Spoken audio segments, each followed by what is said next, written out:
Շնորհակալություն, պարոն վարչապետ, դուք նշում եք, որ խաղաղության գործընթացում չպետք է լինեն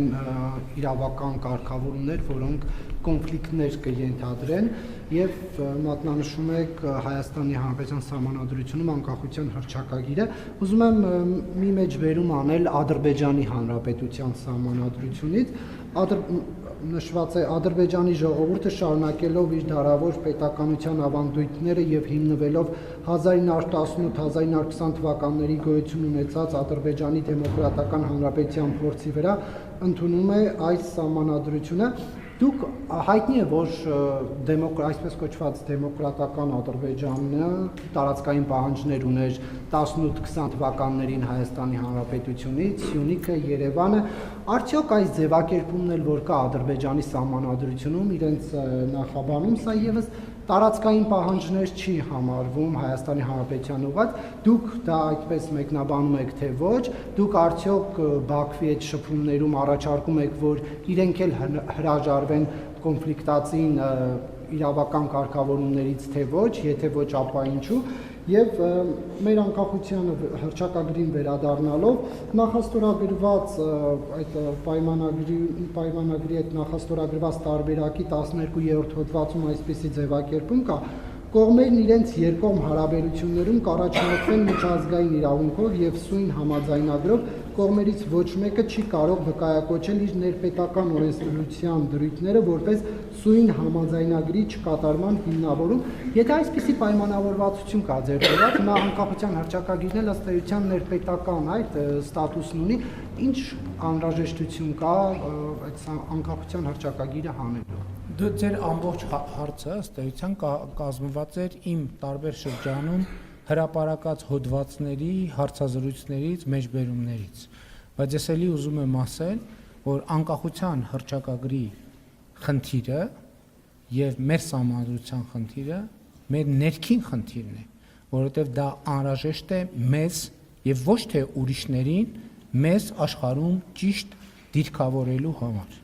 Ես իմիջայլոց այդ թեմայով էլ առանձին անդրադարձ պատրաստում եմ, բայց ձեր հարցին ի պատասխան կասեմ, էլի ուզում եմ ընդգծել,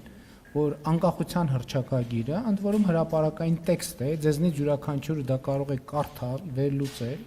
եւ կարող է անել նույնիսկ հրապարակային։ Դա ոչ թե անկախության հռչակագիր է, դա կոնֆլիկտի հռչակագիր է եւ արդյունքում կախվածության հռչակագիր է։ Ինչու՞, որովհետեւ երբ որ դու պատկերացրեք, դուք տեղափոխվել եք նոր բնակարան եւ ապրում եք մի ընդհանուր հարթակում եւ սպառնում եք ձեր եւ դիմացի եւ կողքի եւ հետևի եւ մյուս կողքի հարևաններին այդպիսով հռչակելով նաեւ անկախություն։ Դա ինչ է նշանակում։ Ոնց է այդ սպառնալիքների պայմաններում ապրելու այդ միջավայրում միայն ու միայն արտաքին օգնության, այսինքն միայն ու միայն արտաքին օգնություն ակնկալելով։ Իսկ արտաքին օգնություն ակնկալելը ձեզ դնելու է շարունակաբար մեծացող, ահագնացող կախվածության մեջ նրանից կամ նրանցից, ումից այդ օգնությունը ակնկալում եք։ Եվ հետևաբար անկախության հռչակագիրը կոնֆլիկտի եւ կախվածության հռչակագիր է, եւ ես առաջիկայում գուցե նաեւ տեքստի վերլուծությամբ ցույց կտամ այդ ամեն ինչը, բայց ելի ուզում եմ ասել, որ սահմանադրությունը եւ այս խոսակցությունը մեզ է պետք, դա մեր ներքին օրակարգի հարց է, մենք դա արտաքին որևէ ուժի հետ չենք քննարկել, չենք քննարկում եւ չենք քննարկելու, մենք դա քննարկում ենք մեր ժողովրդի հետ, որովհետև ես նաև առիթներ ունեցել եմ ասելու, նույնիսկ երթևեկության կանոնների օրինակը բերելով օրինակ, թե երբ որ մենք ասում ենք ով մարդկային արդարություն, թող որ մենք ես թքեմ քո բաց ճակատին, այդ շատ լավ ասում ենք, բայց երբ որ մենք անընդհատ վրա երթենք ենթարկվում, մենք մեզ հարց պիտի տանք, իսկ կարող է դրա պատճառն է որ մենք գտնվում ենք փողոցի երթևեկելի մասում եւ չգիտենք փողոցի երթևեկության կանոնները չգիտենք եւ չգիտենք հետիոտնային անցումի գործառնական նշանակությունը եւ լուսացույցների գործառնական նշանակությունը։ Այդ համատեքստում է, որ ես ասել եմ եւ ցավոք արձանագրել եմ, որ աշխարհը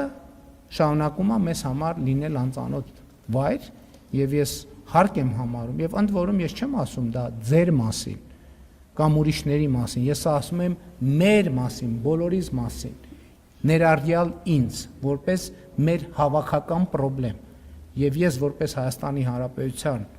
վարչապետ, որպես կառավարության եւ երկրի ղեկավար հարկ եմ համարում այս ամենի մասին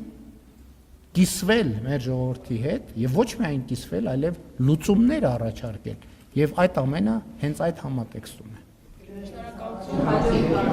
Ես ձեր առաջին հարցին էլ պատասխանեցի։ Ասացի, որ